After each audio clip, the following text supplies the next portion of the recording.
제가 좋아하는 릭 앤 모티라는 애니메이션이 있는데요. 여기서 주인공 모티가 짝사랑하는 제시카에게 이렇게 얘기합니다. I have a pretty bad case of haven't taken you to dinner itis. Might be fatal. 저녁 식사에 초대를 하지 않는 증후군이 심하게 걸렸나 봐. 죽을지도 몰라. 이렇게 이야기하는데요. haven't taken you to dinner 에 itis를 붙여서 그냥 병명을 하나 만들었습니다. 실제 itis는 염증에 붙이는 전미사인데요. 의학 용어가 이렇게 쉬워요. 그냥 어떠한 상황을 말하고 거기다가 itis 혹은 sis 혹은 pathy 이런 말들 전미사를 붙이면 됩니다. 특별한 게 없죠. 그냥 대충 그리스어나 라틴어 단어 몇 개 뒤에 붙이면 되는데요. 처음 들으면 엄청 어려워 보이지만 단어 자체는 사실 별게 없습니다. 물론 의학이란 학문 자체는 매우 전문성이 필요해요. 반면에 의학 용어라는 것은 그냥 단어예요. 의학은 아무나 할 수 없지만 의사 흉내는 누구나 할 수 있어요. 자신을 의사라고 속이고 실제 병원에서 의사 행세를 했던 사기꾼에 관한 뉴스가 기억납니다. 의학 용어를 독학해서 진짜 의사들과 의료봉사까지 갔다고 하니 엄청나죠. 이 사기꾼은 의학에 대해선 잘 몰랐을 거예요. 하지만 의학 용어는 잘 알았을 겁니다. 여러분 의학 용어가 얼마나 쉬운지 아시겠죠? 포켓몬 이름을 지을 때 불속성, 불의 마법을 사용하는 몬스터의 이름을 지을 때 fire, 불 대신 fiery, 그리스어로 불을 뜻하거든요. 이런 말을 사용하는 것처럼 적당히 라틴어와 그리스어로 해당 용어를 바꾸면 돼요. 그래서 우리 아들도 포켓몬 덕분에 꽤 많은 의학 용어를 알고 있어요. 영어 단어를 많이 지금 이미 알고 계신 분들도 실제 이미 의학 용어를 많이 알고 있습니다. 잘 모르신다고요? 그렇지 않습니다. 많이 알고 계세요. 왜냐하면 영어 역시 라틴어에 기원하고 있고요. 의학 용어도 대부분 라틴어에 기원하고 있기 때문이에요.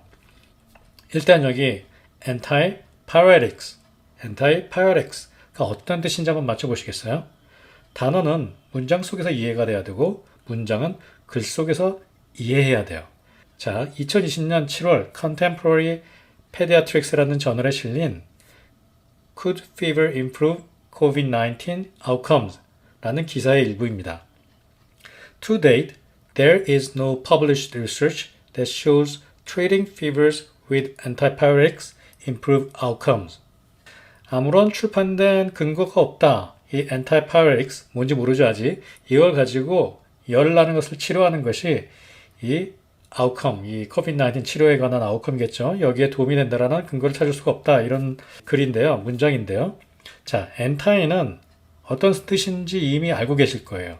이렇게 우리가 뭐 안티펜이 있다. 반대란 뜻이잖아요. 그 pyre, P-Y-R-E. 또 아마 눈치채신 분들이 많을 것 같습니다.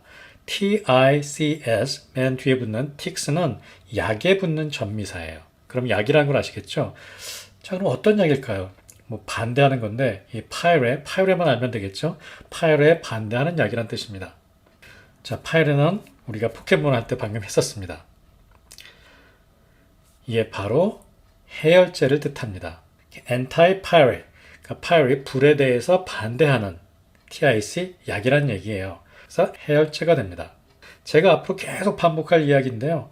이미 알고 있습니다, 여러분은. 이미 알고 있다, 의학용어. 다른 단어 한번 해볼까요? hyperthermia, hyperthermia는 뭘까요? hyper는 제품명, 게임 제목 같은데 참 많이 쓰이는 단어예요. 또 쟤는 정말 하이퍼해 이런 말도 하죠. 그러면 therm은 뭘까요? 아마 thermometer는 무엇인지 기억할 겁니다. 뒤에 붙는 ia, 이 전미사죠. 서픽스는 어떤 상태, 어떤 증이란 말이에요. 뭐 병증 이렇게 얘기할 때 증 이란 말입니다. 요즘 이상기온으로 인해 이런 하이퍼터미아 환자들이 많이 나오고 있어요. 자, 짐작하시겠죠? 여러분들은 이미 알고 있습니다.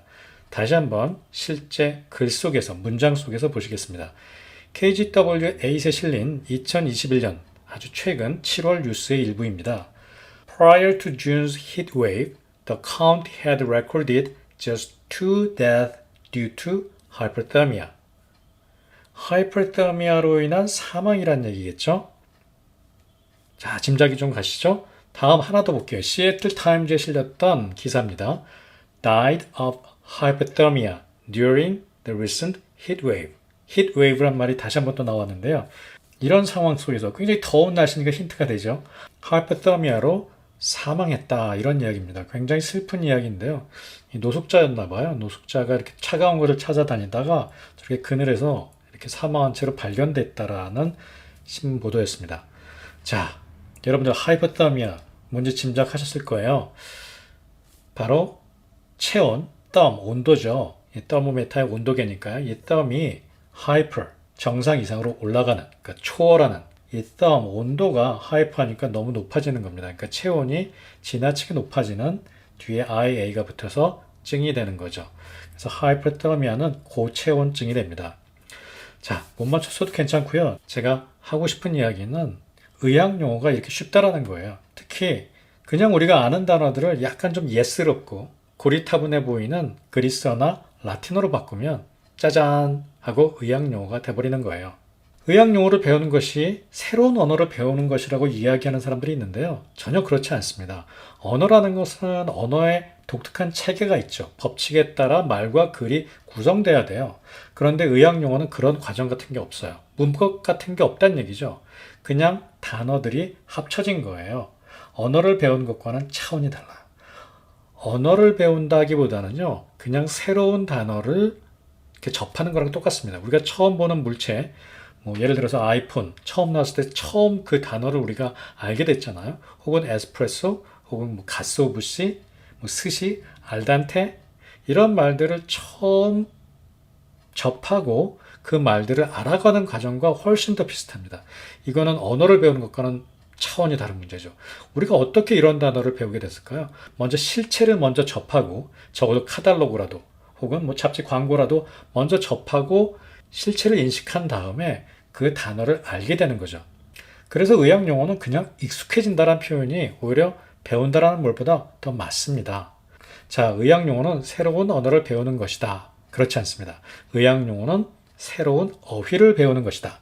이것이 맞습니다. 자, 그 배우기 어렵다는 보그 병신체인데요. 정말 보기에도 너무 어려워 보이죠? 사실 의학 용어는 이보다 쉽습니다.